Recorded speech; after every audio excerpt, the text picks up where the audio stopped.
बात जब जनता के सरोकार की होगी तब बात हिंदुस्तान की होगी। नमस्कार, मैं हूं यश खुराना और आप देख रहे हैं पंजाब केसरी।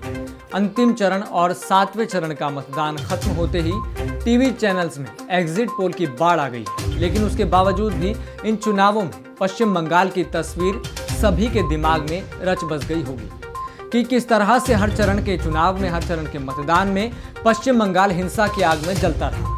साथ ही ये भी याद रहेगा कि चुनाव आयोग में किस तरह का खेल चल रहा है। पहली बार चुनाव आयोग आचार संहिता को भुलाकर प्रधानमंत्री और अमित शाह को क्लीन चिट दे देता है। ये भी तस्वीरें कम भुलाने वाली नहीं होगी कि प्रधानमंत्री मतदान के दिन केदारनाथ यात्रा पर थे। ये अपने आप में बहुत बड़ी बात है और चुनाव को प्रभावित करने वाली बात भी थी, क्योंकि सारे टीवी चैनल्स प्रधानमंत्री की कवरेज को टाइम टू टाइम दिखा रहे थे और इससे धार्मिकता का संदेश साफ तौर पर दिया जा रहा है। तो इस पर भी चुनाव आयोग क्यों चुप है? वैसे प्रधानमंत्री की यात्रा को लेकर तृणमूल कांग्रेस ने भी मोर्चा खोल दिया था। टीएमसी ने भी प्रधानमंत्री की यात्रा को लेकर आपत्ति जताई थी और कहा था कि यह खुलेआम आचार संहिता का उल्लंघन है। तृणमूल कांग्रेस ने चुनाव आयोग पर भी इसे नजरअंदाज करने का आरोप लगाया है। बिल्कुल सही बात है, क्योंकि जिस प्रकार से चुनाव आयोग निष्पक्षता के साथ काम नहीं कर रहा, यह सरासर लोकतंत्र के लिए खतरे की घंटी है। लोकतंत्र की एक तस्वीर और देखिए कि अंतिम चरण खत्म नहीं होता कि एग्जिट पोल की बहार शुरू हो जाती है। जब चुनाव लड़ रहे थे, जब चुनाव चल रहे थे, तो यह सवाल घूमर रहा था कि किसकी सरकार बनेगी और किसको कितनी सीटें मिलेंगी। हालांकि एग्जिट पोल आने के बाद राजनीति की धुंधली तस्वीर साफ जरूर हो जाती है कि सत्ता का राज तिलक किसको लगेगा। नंबरों के गणित से पार्टियां गदगद भी होती है और दुखी भी। राजनीतिक दल इन नंबरों के आंकड़े में फंसकर सत्ता के सपने लेना शुरू कर देते हैं। इससे संतुष्ट हो सकते हैं, लेकिन पूरी तरह से नहीं, क्योंकि इसके लिए 23 मई का इंतजार राजनीतिक दलों को करना होगा। लेकिन एग्जिट पोल आने के बाद विपक्ष की धड़कनें जरूर बढ़ गई हैं। सभी एग्जिट पोल को सिरे से नकार रहे हैं, कोई तंज कस भी रहा है। एग्जिट पोल दिखाने की चैनलों के बीच मची होड़ के बीच कांग्रेस नेता प्रमोद तिवारी ने कहा कि लगता है कि यह सब मोदी सरकार के प्रचार के लिए रचा गया है, जबकि भाजपा ने कहा कि जो अभी दिखाया जा रहा है ऐसा ही मत सर्वेक्षण यानी कि ओपिनियन पोल में पहले ही दिखाया जा चुका है।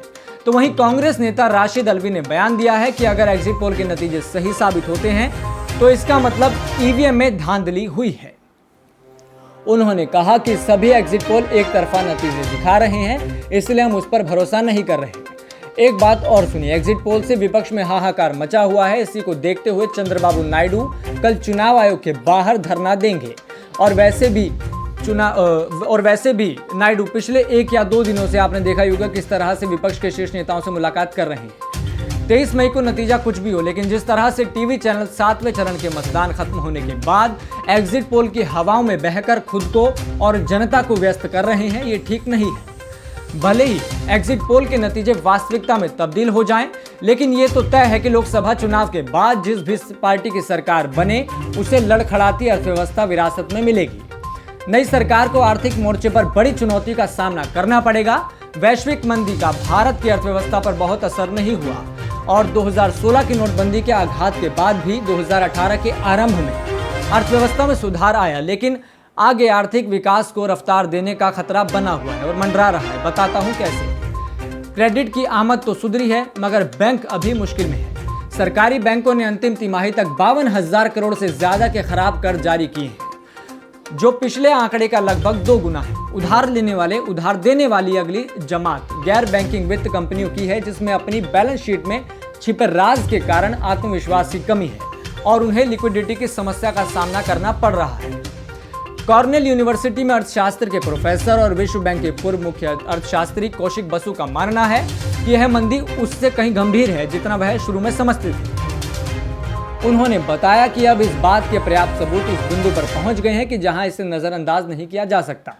उनका मानना है कि इसका एक बड़ा कारण 2016 में विवादित नोटबंदी भी है, जिसने किसानों पर उल्टा असर डाला था, जिसके बाद ये नतीजे हो सकते हैं कि आ जाए। ये भी सुनिए, ऐसा लग रहा है कि अर्थव्यवस्था मंदी की ओर जा रही है और इसके संकेत चारों ओर हैं।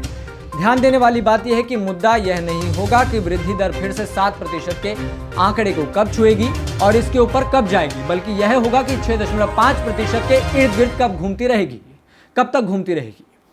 दिसंबर के बाद के 3 महीनों में आर्थिक विकास दर 6.6% पर आ गई, जो कि पिछले 6 माही में सबसे कम है। केंद्रीय सांख्यिकी कार्यालय ने वित्त वर्ष 2018-19 के विकास दर अनुमान को 7.2% से घटाकर 7% कर दिया।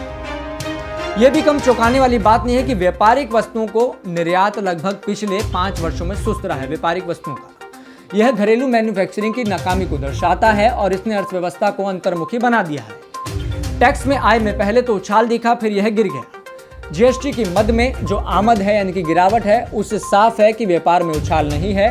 उपभोग के आंकड़े कई क्षेत्रों में गिरावट दर्शाते हैं, जिससे कॉर्पोरेट बिक्री और मुनाफे प्रभावित हो रहे हैं। साफ तौर पर यह सब शहरी और ग्रामीण आमदनी में कमी को दर्शाते हैं। मांग सिकुड़ रही है। फसल की अच्छी पैदावार में खेतीबाड़ी में आमदनी गिरी है। बड़े गैर बैंक और वित्तीय संस्थानों के दिवाली होने से क्रेडिट में ठहराव आ गया है, जिससे कर्ज देने में गिरावट आई है। एग्जिट पोल के आंकड़ों में न फंसिए, क्योंकि एग्जिट पोल के रिजल्ट और वोटिंग के असली रिजल्ट कभी कभी समानांतर चलते हैं तो कभी बिल्कुल अलग हो जाते हैं। तमिलनाडु चुनाव 2015, बिहार विधानसभा 2015 की ये गलत साबित हुए थे एग्जिट पोल। वहीं साल 2004 लोकसभा चुनाव में सभी एग्जिट पोल फेल हो गए और कांग्रेस की सरकार बन गई। उसके बाद साल 2014 में सही साबित हुए, क्योंकि लोकसभा चुनाव में मोदी लहर का अनुमान एग्जिट पोल में दिखा था। वैसे कुछ पोल्स ऐसे भी हैं जिनके नतीजों के मुताबिक एनडीए बहुमत के जादुई आंकड़े से पहले ही ठिठक सकता है, यानी कि रुक सकता है, और सरकार बनाने के लिए बीजेपी को कुछ अन्य सहयोगी दलों की जरूरत हो सकती है। इसी कड़ी में चुनाव सर्वे करने वाली कंपनी रेनेमा और अनादि ने देश की सभी 543 लोकसभा सीटों का एग्जिट पोल जारी किया।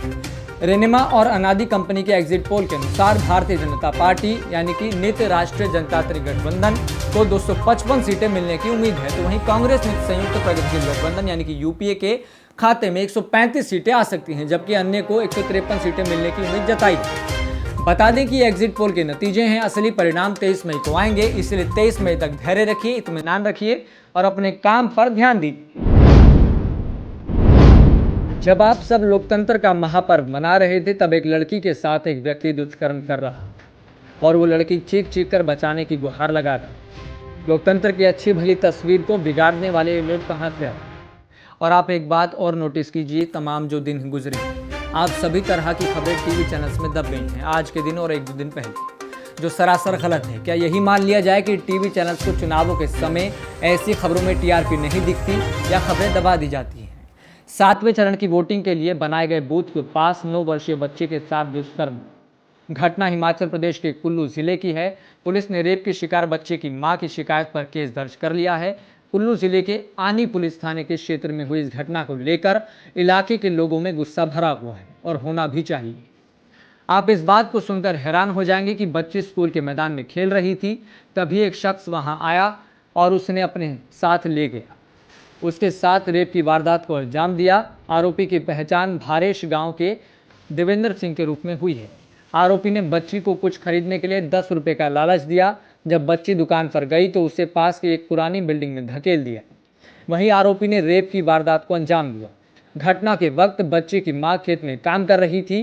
पुलिस ने बच्ची का मेडिकल टेस्ट कराने के बाद पोक्सो एक्ट की धारा 376 और धारा 551 के तहत मुकदमा दर्ज कर लिया है। क्षेत्र के डीएसपी तेजिंदर वर्मा ने कहा कि मामले की जांच की जा रही है। अब आप बताइए कि ऐसी विकृत मानसिकता वाले लोगों के साथ क्या किया जाना चाहिए? लोकतंत्र के दिनों में भी ऐसी तस्वीरें आती हैं जो हमारे चैनल दबा देते हैं टीआरपी के कारण। तो ये थी महत्वपूर्ण खबर। अब आपको बताता हूं आज का इतिहास। सन 1900 में आज ही के दिन हिंदी जगत की प्रसिद्ध कवि सुमित्रा नंदन पंत का जन्म आज ही के दिन हुआ था। 1957 में आज ही के दिन टी प्रकाशनम का निधन हुआ था और वह प्रसिद्ध स्वतंत्रता सेनानी और आंध्र राज्य के प्रथम मुख्यमंत्री थे। 2001 में आज के दिन अफगानिस्तान में तालिबान ने हिंदुओं की अलग पहचानने के लिए ड्रेस कोड बनाया था। 2011 में प्रधानमंत्री मनमोहन सिंह ने मध्य प्रदेश के बिना में हजारों करोड़ की लागत से बनी ऑयल रिफाइनरी देश को समर्पित की थी। 2012 में प्रसिद्ध मानव विज्ञानी और निरावादी विद्वान लीला दुबे का निधन हुआ था। अब वक्त हो गया आपसे विदा लेने का। कल फिर मिलेंगे नई खबरों के साथ, नए इतिहास के साथ, जिसमें हम बात करेंगे आज के हिंदुस्तान के और आपके सरोकार के, जिसमें हम आपको इसी तरह से सच्चाई दिखाते रहेंगे। धन्यवाद।